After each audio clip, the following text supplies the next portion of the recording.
Welcome back to the show where we run you through all the Dolphins news you need to know about. After running through the news you need to know about, we run you through the fan Q&A where we answer fans' questions. A lot to talk about in today's show. I wanted to wait to do this episode because of the trade deadline. And I was right. I didn't expect it to be this crazy. But I'm very happy with what Chris Greer did, and I guess that just will lead us into our. We'll go through this first. Austin Jackson has been activated from the list. Again, this all comes from Pro Football Research, the inactive list. He will not play this week though, against Chicago. So hopefully we'll get him back obviously next week. But he is activated from IR, and then Liam Eichenberg has been placed on IR due to his obviously not as bad of an injury as I think everybody thought it would be, which is good. It wasn't a tear, but it was an MCL injury. Byron Jones will not be coming back this week. This is another week where he will not be coming back. So he's not going to practice this week. He's not going to play this week. And this all obviously comes from Pro Football Rumors. And yeah, that one's frustrating. I think that's the most frustrating one. It's really nice to have Austin Jackson back. I will say this, though. Brandon Shell has been playing pretty good football. I don't think it's been up and down, but it hasn't been bad. Especially against the Lions. You know, they don't have the greatest front seven, but he was good against the Steelers too. Like the Steelers really didn't get any pressure either on Tua. So this was a drop back pass game, and there was a couple times where Aiden beat him. Aiden Hutchinson beat him. There was a few, I think once or twice. But it's not like, my point is that he's holding down the fort fairly well. So we'll see. Hopefully when Austin comes back, he can kind of continue the momentum that the offensive line has right now. I feel like they've got pretty good momentum, especially these last 2 weeks. I've liked the way, I think this is some of the best football they've played. So it'll be interesting to see if Austin can kind of maintain that when he comes back. But again, very frustrating for Byron Jones, especially as Dolphins fans. I feel like you talk about the Nick Needham injury, you talk about the Brandon Jones injury. It just would be nice to see what this defense could look like with at least Byron. It would have been amazing to see what they look like with all of those guys on the defense, but just to have Byron X just makes everything so much easier on everybody else, especially with the emergence of Kader Kohu, who's playing phenomenal football.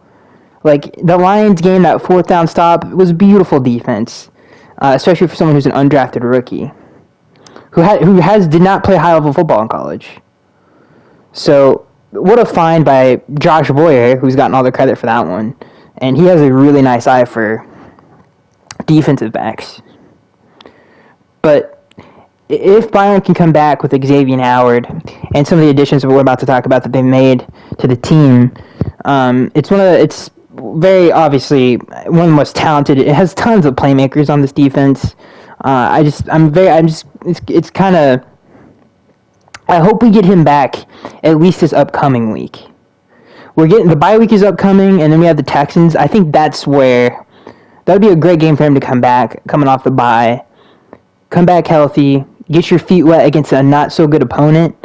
That way he can kind of get the ball rolling, because we have some good teams we're playing down the stretch that we're going to need him for those games. So hopefully he can come back, but when he does come back, it's going to be really exciting. And hopefully Byron can come back healthy, because last year he had the Achilles issue that he was dealing with the entire season.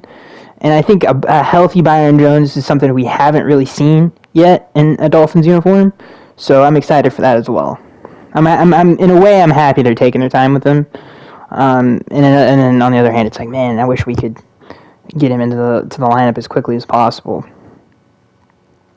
I think that's it for any other news that you guys need to know about that's kind of lesser.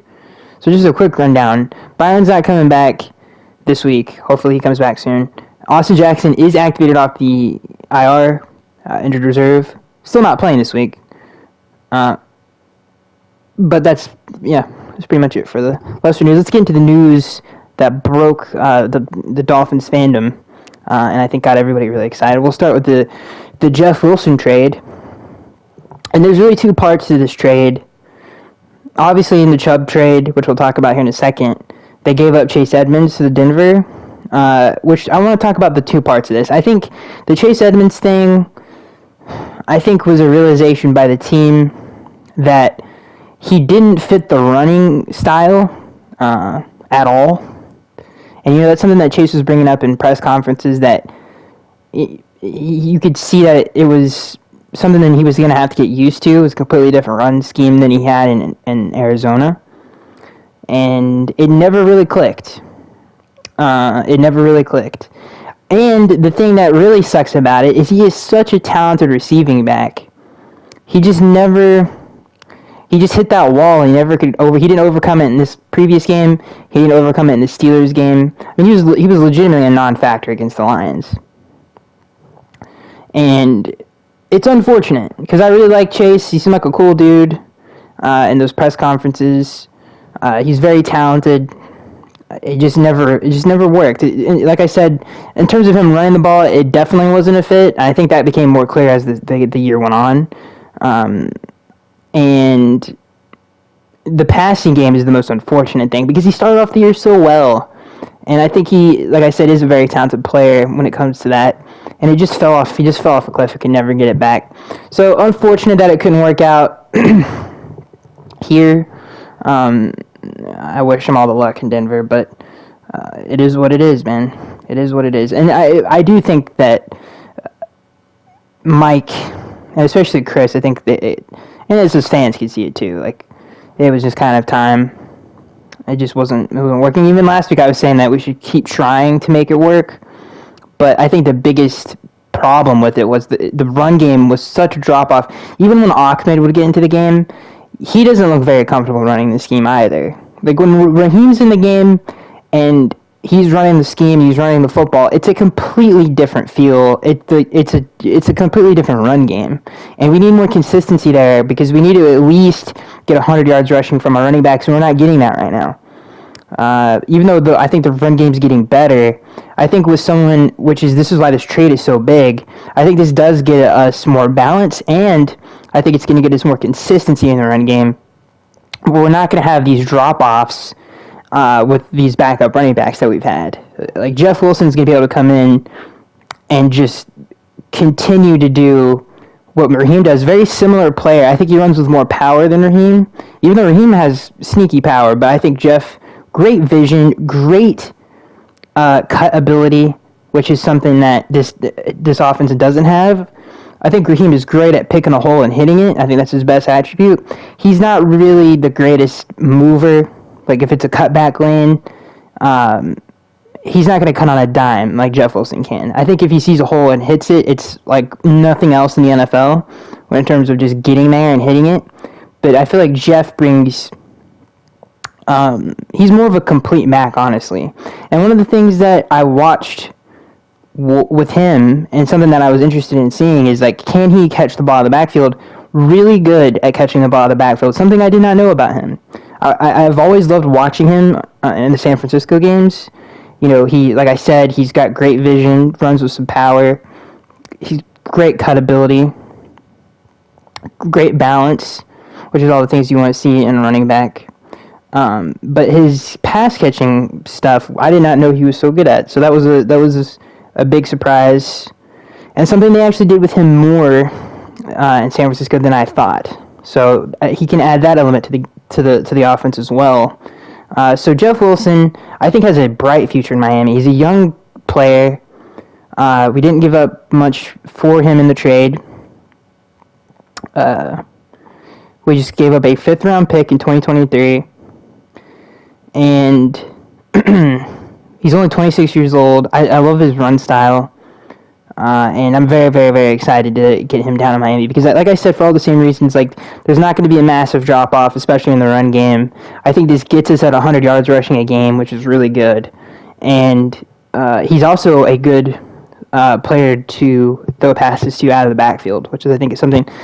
Honestly, Jeff, I think, is the most complete, talent-wise, when it comes to running the football. He has the most complete game I've seen since, at least on a Dolphins roster, since, like, I would say probably no Sean Moreno and Lamar Miller. I think he has the most complete game since those guys. Like he really is like really doesn't have a weakness to his game. Other than the fact that he has dealt with injuries in the past, but I don't think we're gonna have to worry about that. So he's not gonna get he's not gonna be the bell cow. But the good thing is this gets us at 100 yards rushing a game, which is beautiful. And again, he does everything that you want. And I know a lot of people wanted Kareem Hunt. Kareem Hunt doesn't fit the scheme. Kareem Hunt is not the type of runner for this scheme. You need someone who has explosive ability, and Kareem Hunt doesn't really have that. He's more of a patient, kind of Le'Veon Bell-esque type of runner. Runs with a little more power. He doesn't really hit the hole fast. We need someone to pick a hole, find it, and hit it. And I think Jeff and Raheem are both great at that. So they fit the scheme. There's not going to be a drop-off, and this gets us to 100 yards rushing a game, which is a beautiful trade by Chris Greer. And honestly, sneaky great pickup. I really like Jeff Wilson's game. This next one is the big one. This is the one that everybody was freaking out about. And deservedly so. The Dolphins have traded, and again, this comes from Pro Football Rumors, and this was rumored over the weekend, obviously heavily. Peter King, obviously reported on the Dolphins and Jets were interested in Bradley Chubb. The Dolphins get the deal done, which is just amazing. They gave up we gave up a 2023, obviously the Niners pick this year, a 2024 fourth-round pick, and a 2025 fifth-round pick, which is nothing for someone who's very young. I mean, he's 26 years old. Really, like a complete defensive end or / outside linebacker. Fits the scheme perfectly. And again, I think everybody's probably seen this on social media and like sports media, I should say, that he has the third best pass rush win rate in the National Football League. He's only behind Myles Garrett and Michael Parsons, and he's only 26 years old. I mean, what else can you say? Not only are they getting a great player that makes them a way better football team, but it fixes a need, and it's someone who can have a great career in a Dolphins uniform for the foreseeable future, for many years to come. Which is, it's rare, and again, especially getting a pass rusher that talented that early in their career is very rare. So I can't say enough about this trade. Seeing the graphic that Chris Greer has turned the Tunsil trade, and obviously with the Trey Lance trade, especially turning that into Tyreek Hill, Waddle, and Chubb. Not to mention all the other players that he's drafted since he's kind of been on this hot streak. When you look at it, it's very impressive. I mean, even like players like, first of all, Javon Holland is having one of the best safeties seasons a Dolphin has had in many years. Like some of the players that he's picked, even Tua, who's been great this year, fantastic. Igbenogany, who he looks like a completely different player. Shout out to the coaching staff for getting him going. It is just, it's amazing it's honestly sometimes like this. When I was looking at the roster today, I was like, what is, like, am I in a haze? Because even when I watch the games, I'm like, it's just sometimes it's even with watching Tua shred, it's hard to comprehend unless you've been a fan of a team that has struggled like this, and it's hard. It's just really it's a great feeling, and I know that it's a great feeling. I wasn't getting emotional there. I don't know why I can barely breathe right now. You start to get to talking anyway. The point is that I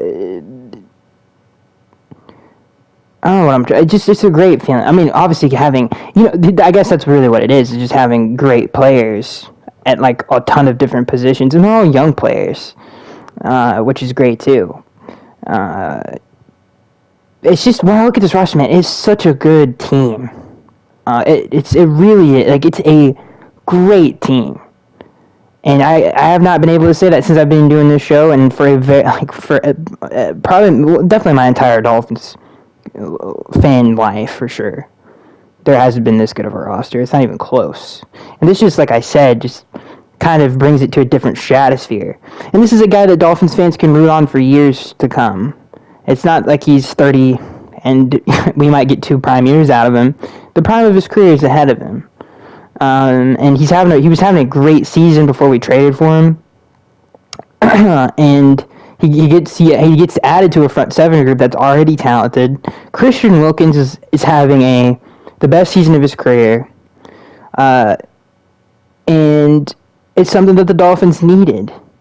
And they got one of the best players at his position, but especially one of the best young players at that position. Now, what does it do for the defense? And I know I've seen a lot of people say, well, they can just rush 4. Yeah, you could do that.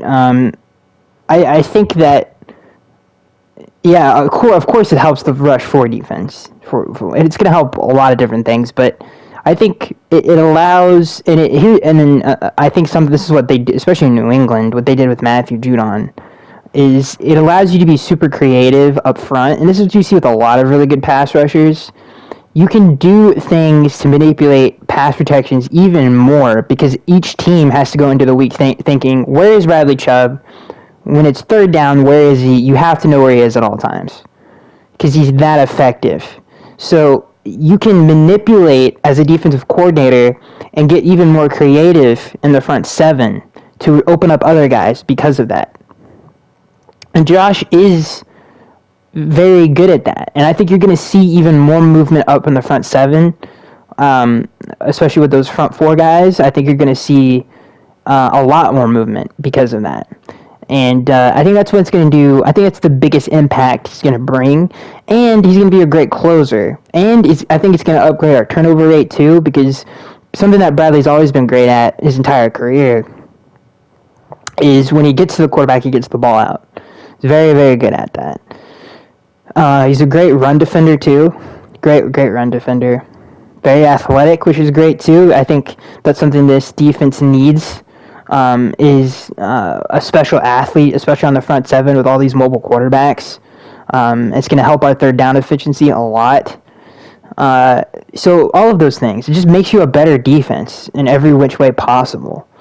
But I'm really looking forward to. It's just going to be easier to break other teams' pass protection plan, and especially since Josh has been great at seeing what the other team is trying to do, and fixing that at halftime. Josh has surprised, I think, everybody this year of how well not only does he see talent for his defense, but calling the games and making adjustments and improving the players that he coaches. And a lot of the credit goes to Patrick Surtain. I am drawing a huge blank right now because I've got Patrick Surtain in my head. Is it Patrick? Who the heck is his son named the same? See, now my brain is going. Anyway, him and Sam, who obviously were great corners, I think have really helped, especially Noah's career. I don't know why this is bothering me so much. Who cares? I'll look it up later. I don't know. I'm completely blanking. Anyway, what was I saying? Oh, how Josh and the defensive staff have done. Just a fantastic job. So they get another great player to kind of mold or not to use and utilize on game day. So yeah, it's especially when you look at the roster, like I said, it blows your mind of how talented it is, and Bradley Chubb as a superstar, and he will be for many years in a Dolphins uniform. Great trade. I don't think the Dolphins gave up too much for him. I think they got a steal, honestly, and it's amazing because it was such a great win. It's been such a great season for so many reasons, and it just the trend continues. And I said this last week, and I'm so glad Chris did it is that we did need to make a trade. Make a trade. The team is really good. Make a trade to put us over the top. And I think that he went above and beyond. Like, I did not expect. Honestly, even reading the rumors, and sometimes you think, oh, maybe these rumors are just something that to get clicks or views for certain media sites and stuff like that. That's what they do at every trade deadline. Rarely does it actually happen, and this time it actually did. And it's a great trade, and I cannot wait to watch him play. And like I said, every time I watch, first of all, it's been the most enjoyable season to watch in a very long time. I think everybody's excited to watch the Dolphins on Sunday. Not that I ever haven't been every year, but it's even more exciting because the team is so fun to watch. So, like I said, dude, like sometimes when I look at something like Tyreek kills the Dolphins, it just blows my mind. And the season that he's having, and now we do this, it's just phenomenal. I can't say enough about it. So let's get into the game. The Dolphins versus Lions game, and I just want to focus on. There wasn't really any negatives, and one thing I want to start with the offense, and I want to start with Mike Gesicki and Trent Sherfield. That's who I want to start with. Trent had a couple of nice third down and play. He had that nice 3rd and 13, which was conversion. Then he had the touchdown that should have been a touchdown that wasn't. That's all we need from him. A few big catches like that in the game. And you cut over to Mike, who had a couple of nice catches, but he had the biggest catch of the day, which was the touchdown. Well, not the day, but he had 3 receptions for 38 yards and a touchdown. Sherfield had 2 catches for 25 yards, and one should have been a touchdown. That's all we need from the other guys, really, in the receiving group. Just have a couple of good plays in the pass game that make a difference and come out big in big moments. That's it. Because Reek and Waddle are the ones that are going to get you the bulk of the production. Tyreek Hill finished with 12 receptions for 188 yards, and Waddle finished with 8 receptions for 106 yards. They both made NFL history this year, breaking Torrey Holt and Isaac Bruce's record for the greatest show on turf. So that's very special. The team was very special, and that receiver duo was very special. So, not to mention the fact that Reek's on track to have to break the record and have well over 2,000 yards receiving so far this year. And so yeah, and I really just wanted to bring up Sherfield and Gesicki because we need to get them going, and they need to show up in those moments because it can't just be Hill and Waddle all the dang time. Those other guys have to be active in the game, and it sucks that we can't get... Cedric Wilson is the one that it just blows my mind. But if Sherfield can continue to do that, that's fine. That's what we need from them. And then Raheem Mostert finished with 14 carries for 64 yards on almost 5 yards a carry, 4.6. And this is what I'm saying, is then you got Tua, who's the second leading rusher. That can't happen. And we're barely... especially each week, we can't even get to 100 yards rushing as a team. Like, we barely have done that. We barely did it in this game. We had 107 yards rushing as a team.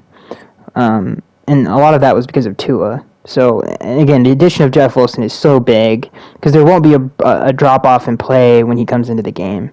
And he's also just an individually talented playmaker. So it just adds another playmaker to the offense, which is nice. So yeah, the offense was dominant all day. Shout out to Mike McDaniel for honestly a spectacular game plan, and he did a great job calling the game, and has been a godsend all year. And this is why some people jump onto him with some of those decisions he's made this season. That's why okay, like not everything he does is going to be gold. Like no human being does that, but what he's brought to the franchise, what he's brought to the organization, cannot be understated enough. He's done a phenomenal job with this offense. Like, it's not even close. Mike is the real deal. And then we'll end with Tua and how great he's been this year. I mean, the amount of 3rd and longs he had in this Lions game, down double digits on the road. Pressure in his face on some of those 3rd downs, and delivered every time. Every single time. He had a phenomenal game in this game. Making the run up the middle, closing the game out in the end. Never seemed rattled at all. Knew exactly what he wanted to do on every single play. Very decisive. And, some of the things that I loved about him coming out of college are, you can see, great pocket presence, like phenomenal pocket presence. Makes the offensive line look way better because he does get the ball out of it. He's a quick decision maker. Great pocket presence, and he's got a quick release. So he's phenomenal, having a phenomenal year. And I said this last week, and I still stand by this. He's gonna. I think he's definitely gonna have the best season a quarterback has had in a Dolphins uniform since Dan Marino. And hopefully he at least gets comeback player of the year, but he needs some sort of reward for what he's doing because he's doing great. And I want to bring something up that I feel like people forget, and this is something that has really made me mad, is that before the season started, everybody and their mom was saying that Tua was going to be Tyreek Hill's going to not do well because of Tua. And now that Tua's doing Tyreek Hill's doing great, people don't give Tua the credit that he deserves. It's like, well, y'all thought that he couldn't do this with Tyreek Hill, and he's doing it. I do, but he's like not. I think he's number 1 right now in pass yards, attempt yard. I've lost it, but you guys know what I'm saying. And then I think he's number 1 in quarterback rating. He's 3rd in completion percentage. It's frustrating to be like, well, half the people, it's like, y'all didn't even think he could do this, and now that he's doing it, I just feel like he's not getting enough credit for it. But he looked phenomenal in this game, like phenomenal. It looked like the game was slow for him, and he just made plays constantly in big moments. And he's a great quarterback. He's the best quarterback I've seen. This is the best season I've seen since I've been I can't remember.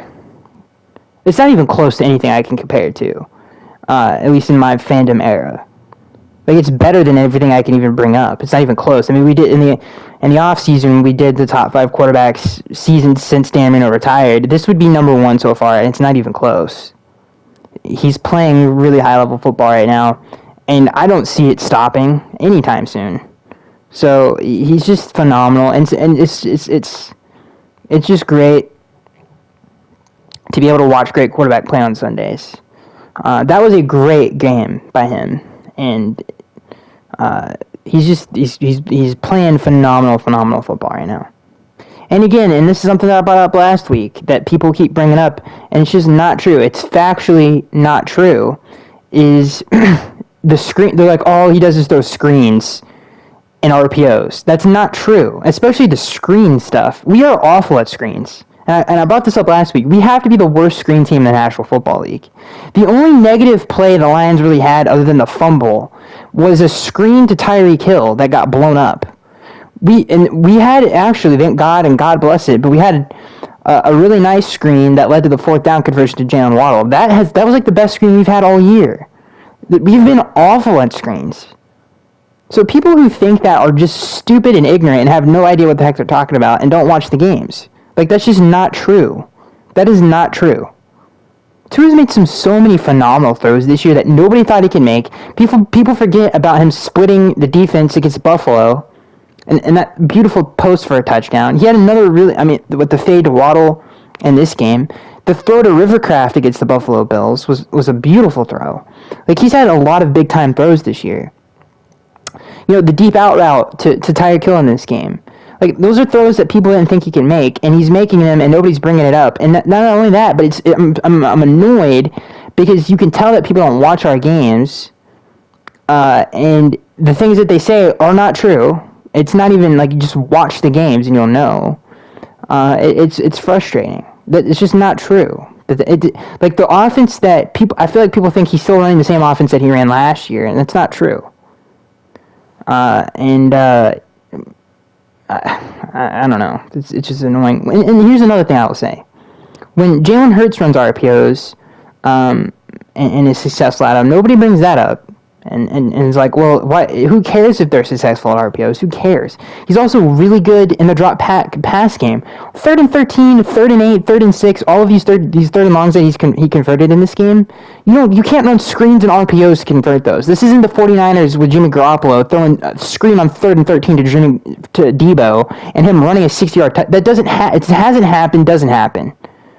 And here's another thing. This is another mark of a great quarterback. Now, everybody who's watched the Dolphins games this year knows this. Every single time a team has run zero coverage, what has happened? Who has made them pay for it? Tua has. Why do you think defensive coordinators have done that? You think they would have done that to Patrick Mahomes in Kansas City? No, they wouldn't have done that. It's just disrespectful. And what has he done? He's proved them wrong. Every single time they've done it. And they tried to do it in this Lions game, and he torched them every time they tried to.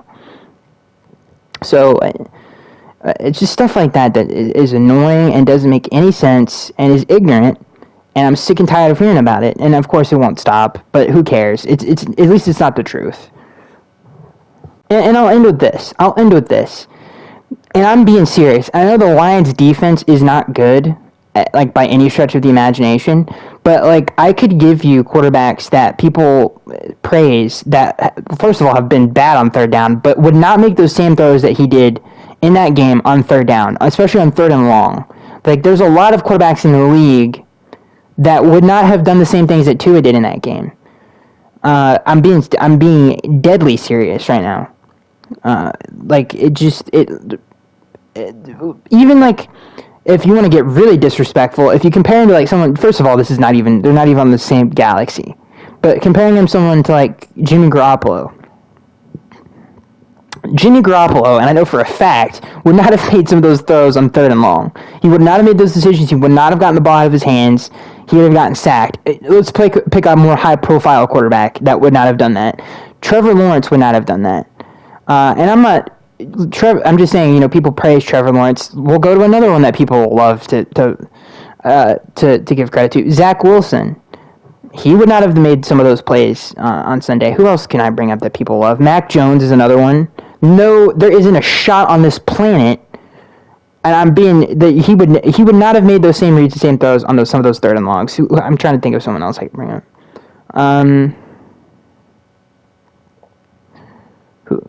There was someone else that I wanted to say. I would say Justin Fields, but he's just not the greatest drop back pass game type of quarterback. I guess that's not a great example. I don't know if people compare them or whatever, but his accuracy is like insanely inconsistent.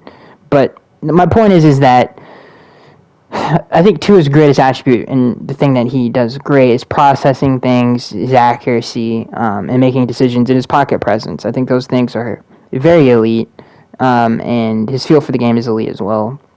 And I just don't think he gets in. He's just better than a lot of quarterbacks, and people don't give him that credit. And I would not have said that last year. Everybody's listening to the show. I would not have said that about Tua last year. He's a much better player this year, and it's not just because of I think. And I know people have brought up Mike McDaniel and the weapons. Yeah, that's been a huge help, but I do think he's gotten better at playing the game of football, at least in the National Football League, since even last year. And I think everybody can see that this year. Who's a Dolphins fan and who's watched all the games since he's been a rookie. So yeah, that's all I have to say about Tua, and he's having a phenomenal season. He had 382 yards. There should have been 4 touchdowns in this game. He had 400 total yards in this game. And he's honestly the biggest reason we won this game. Honestly, I would give him the game ball for this game. Being down as much as we were, big plays in 3rd downs, and the throw to Mike Gesicki was phenomenal. Great read. Was like the last guy on his progression. And yeah. Shout out to Jalen Waddle and Tyreek Hill. Can't say enough about them. You really, really can't. So, we'll end on... Well, we got to end on the fan Q&A, but defensively, I feel like I've spent too much time on this game. But, defensively, and I know people are going to freak out about the first half, but I will say this about the Lions and their offense. They're a very good play caller in Detroit. And I will say they have probably definitely the best offensive line we've played so far this year. That offensive line in Detroit is really, really good. With Taylor Decker and Penei Sewell, and then you have Frank Ragnow inside, they're just really good.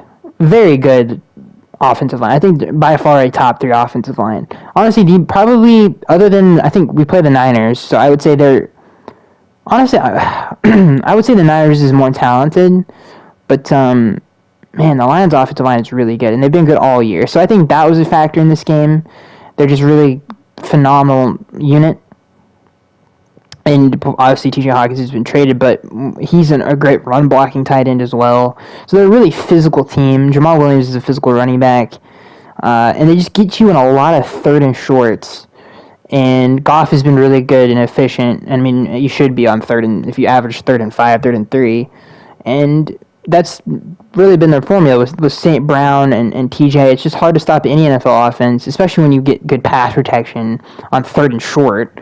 It's going to be tough to stop that. So I think that was really just the Lions have a lot of good things going for them. And I think that was the biggest thing in the first half. And we kind of, I felt like had a feel for what they're doing in terms of routes and stuff in that second half. And I felt like we did a great job of just kind of, especially in situational football, know what they're trying to do and what they're trying to go to. And I thought the pass rush was much better in the second half. The run defense was much better in the second half. And even though it seemed like they were running the ball on us, he only finished with 53 yards. Now, he only had 10 carries, but I feel like the run defense was significantly better in that second half than it was in that first half. So yeah, Josh did a great job of really diagnosing what they were doing. We put them in more third and long situations than we did in the first half, and we capitalized on those with the Zach Sealer sack. We got them into a 4th down. Obviously hit TJ short of the 3rd down, and had great coverage there. They thought we were bringing up a lot of people. We ended up dropping everybody back. And it confused them, and we ended up getting off the field. Great coverage by Kader Kohu. But I think the star of the show defensively, I would say is Kohu, and Christian Wilkins, I think, had a phenomenal game, especially in that second half, made a lot of big plays, in the run game especially. And I would say Josh Boyer. I think his halftime adjustments have been very noticeable. I've liked his game plans for the most part. Now, his coverages aren't the most varied, but what he does well, he does really well, and he's good at adjusting to what teams want to do to attack it. We might never ever really be the greatest zone team, but who the heck cares? Because I think he's done a good job of, like I said, adjusting to what the other team's trying to do to him. And I think he's done a great job this year. And allowing the Lions, who are a good offense, have been all year, to no points in that second half, I think is great. And another thing I will say, the Lions had to be aggressive in this game with some of the fake punts, the going for it on 4th down, because of the pressure that the offense was putting on the Lions. They had to make aggressive decisions. So that helped as well. And that's something that we have not seen in a Dolphins game in a long time. I don't care if that defense is bad or not. The fact that they feared our offense that much was noticeable in this game. And I think that's another thing that I have not seen it forever. So, So that's another thing I noticed. But yeah, I think defensively, it was more about what the Lions can do than it was about anything else. They really do have a nice core there in Detroit. And again, like I said, I think it's probably the most talented front they'll face, the most physical front other than the Niners all year. They do play the Cleveland, but I honestly, I think all around the Lions are a better unit. In terms of run and pass protection.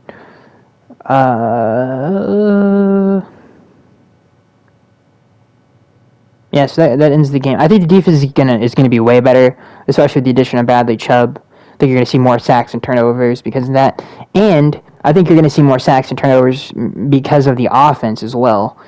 if they can just continue. And again, the additions of Jeff Wilson, I think, is going to help that out a lot. So let's move on to the fan Q&A where we answer fans' questions.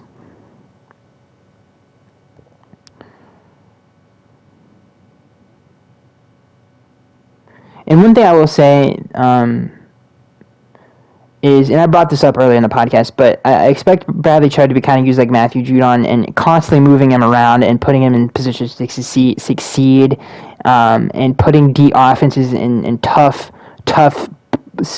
positions with their pass protection because of how talented he is. And I'm very excited and look forward to that.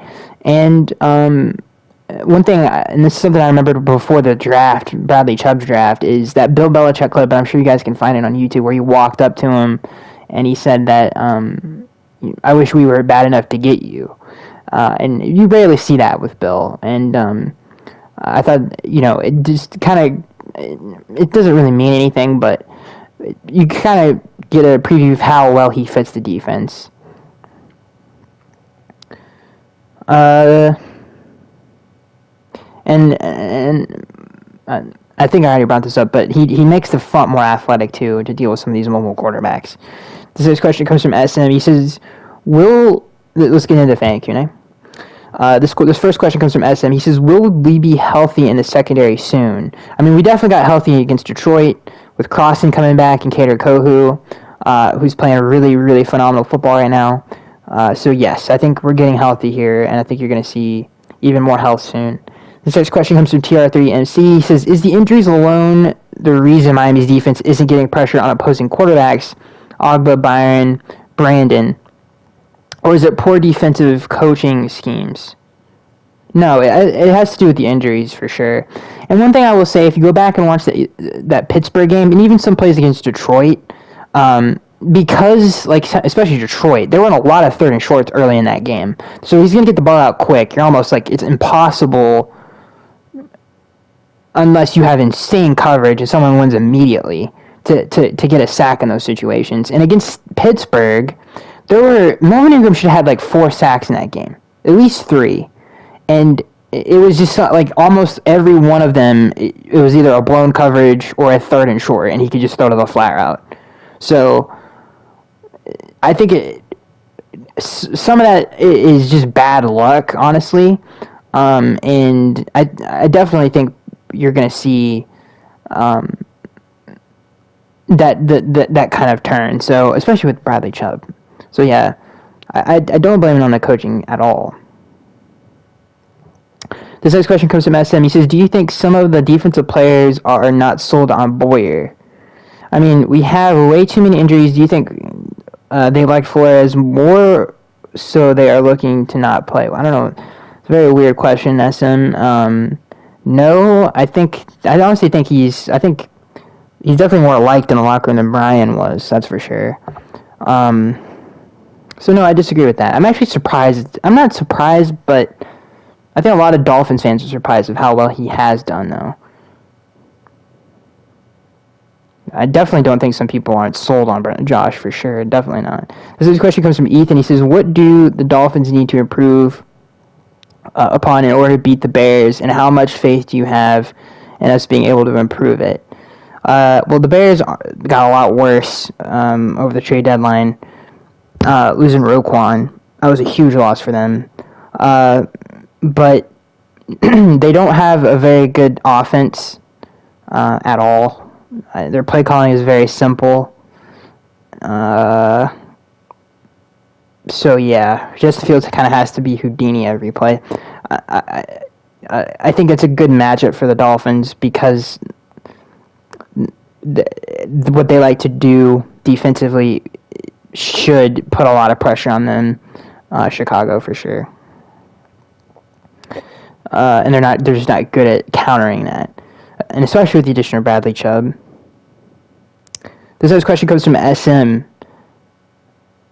He says, a 2 and a 5 for Roquan. Should we have been in the mix for him more aggressively? That's a great question, SM, and I don't know. I think there's a lot of teams that would have given that up for Roquan Smith. I don't know why. Who knows what really happened with that? Sometimes GMs don't it's not public, I would say, not everybody's able to vie for certain players. Who knows what happened with that situation? So I don't know, but I would rather have Bradley Chubb. I think pass rushers are obviously more valuable in my opinion. This question comes from Mark Jefferson. He says, should or do you think we'll get Kareem Hunt? No, but we ended up getting Jeff Wilson instead. I think he's a better fit. This next question comes from Jared Dickerson. He says, what did you make of the second half adjustments by Josh Boyer? Phenomenal. I think he did a really good job of confusing Jared Goff on some plays too, which was nice. This next question comes from Irvin. He says, do you believe if Tua goes down, we are done for the year? Yeah. I mean, the drop-off between him and Skyler and Teddy was very noticeable. And the game was clearly slower, or faster, I would say, for those two, in a lot of bad ways. And, yeah, it would be tough to... It would be tough, I would say that. This next question, and this last question, comes from SM. He says, do you like the Chubb deal? Yes. Obviously, I absolutely love it. I was over the moon when that was announced. It was a beautiful day to be a Dolphins fan this last weekend and into this week for sure. So that is it, ladies and gentlemen. I hope you guys enjoyed it. I know the mic's not great, unfortunately. Hopefully we can get that cleaned up soon. This season is a dream. It's a dream season if you're a Dolphins fan, especially if you've stuck with the team. And I'm sure if you listen to the show, you have, like, you're a hardcore fan, and those are the people that appreciate it the most. And it's a great time to be a Dolphins fan. So that is it, ladies and gentlemen. I hope you guys enjoyed. I'll see you guys in the next one.